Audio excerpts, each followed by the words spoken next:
నమస్కారం అండి, నా పేరు డాక్టర్ సువర్చల, జీవా ఫర్టిలిటీ సెంటర్స్ లో సైంటిఫిక్ డైరెక్టర్ ని. ఎండోమెట్రియల్ థిక్నెస్ అంటే గర్భసంచి పొరని మనం న్యాచురల్ గా పెంచొచ్చా, దీనికి ఏదైనా పరిష్కారం ఉందా? ఆఫ్ కోర్స్ మెడిసిన్స్, క్లినిషియన్స్ మీకు ట్రీట్మెంట్ ఇస్తారు, దాంతో కూడా ఇంప్రూవ్ చేయొచ్చు. బట్ మీ రెస్పాన్సిబిలిటీ లాగా కూడా మీరు తీసుకొని ఆహారం, ఎక్సర్సైజ్ అన్ని ఇంప్రూవ్ చేస్తే కూడా ఈ పొర అనేది పెరగడం బాగుంటుంది. నార్మల్ గా ఎండోమెట్రియల్ థిక్నెస్ 8 mm ఉండాలి.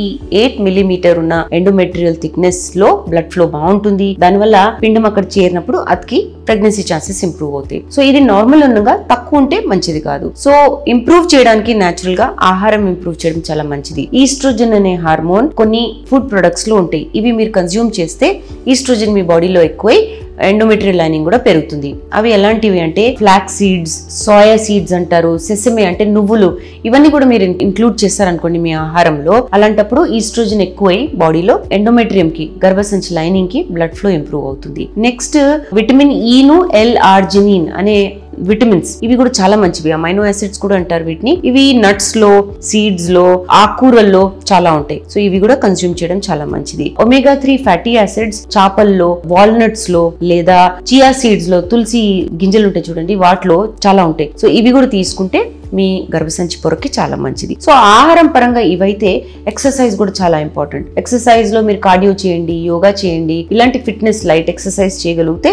బ్లడ్ ఫ్లో ఇంప్రూవ్ అవుతుంది గర్భసంచికి. సో అలాంటప్పుడు ప్రెగ్నెన్సీ ఛాన్సెస్ ఇంప్రూవ్ అవుతాయి. నీళ్ళు ఎక్కువ తాగండి, 2 లీటర్లు కనీసం తాగాలి. దానిపైన కూడా తాగితే మంచిది. బ్లడ్ విస్కాసిటీ బాగుంటుంది. బ్లడ్ విస్కాసిటీ అంటే ఎక్కువ థిన్ కాదు, ఎక్కువ థిక్ కాదు, ఎంత ఉండాలో అంత. దానివల్ల అది గర్భసంచికి చేరడము, చిన్న చిన్న బ్లడ్ సప్లై ఉంటాయి చూడండి, వాటికి చేరి బ్లడ్ థిక్నెస్ అనేది బాగుంటుంది. సో దాంతో కూడా ఇంప్రూవ్ అవ్వచ్చు. హార్మోనల్ ఇంబ్యాలెన్స్ ఉండకూడదు. స్ట్రెస్ లెవెల్స్ ఎక్కువ ఉన్నప్పుడు కార్టిజాల్ అనే హార్మోన్ చాలా ఎక్కువ ఉంటుంది. దీనివల్ల హార్మోనల్ ఇంబ్యాలెన్సెస్ అవ్వచ్చు. థైరాయిడ్ కూడా బ్యాలెన్స్డ్ గా ఉండాలి. హైపోథైరాయిడిజం, హైపర్ థైరాయిడిజం వల్ల కూడా ఎండోమెట్రియల్ థిక్నెస్ బాగా ఉండడం అనేది జరగదు. హార్మ్ఫుల్ ప్రొడక్ట్స్ అవాయిడ్ చేయండి. అంటే స్మోకింగ్, ఆల్కహాల్, ఈ కన్సంప్షన్ ఇవన్నీ తగ్గిస్తే కూడా ఎండోమెట్రియల్ లైనింగ్ ఇంప్రూవ్ అవుతుంది. మీకు మందులు పెట్టినప్పుడు న్యాచురల్ గా మీరు ఇవన్నీ చేస్తే రిజల్ట్స్ అనేవి బాగుంటాయి. ప్రెగ్నెన్సీ ఛాన్సెస్ కూడా ఇంప్రూవ్ అవుతాయి. ఇంకా వివరాల కోసం తప్పకుండా జీవా ఫర్టిలిటీ సెంటర్స్ కి వచ్చేయండి. Thank you. చాలా థ్యాంక్స్ అండి మా వీడియోస్ చూస్తున్నందుకు. మరిన్ని ఇలాంటి ఇంట్రెస్టింగ్ వీడియోస్ కోసం మా ఛానల్ ని తప్పకుండా సబ్స్క్రైబ్ చేయండి. Thank you.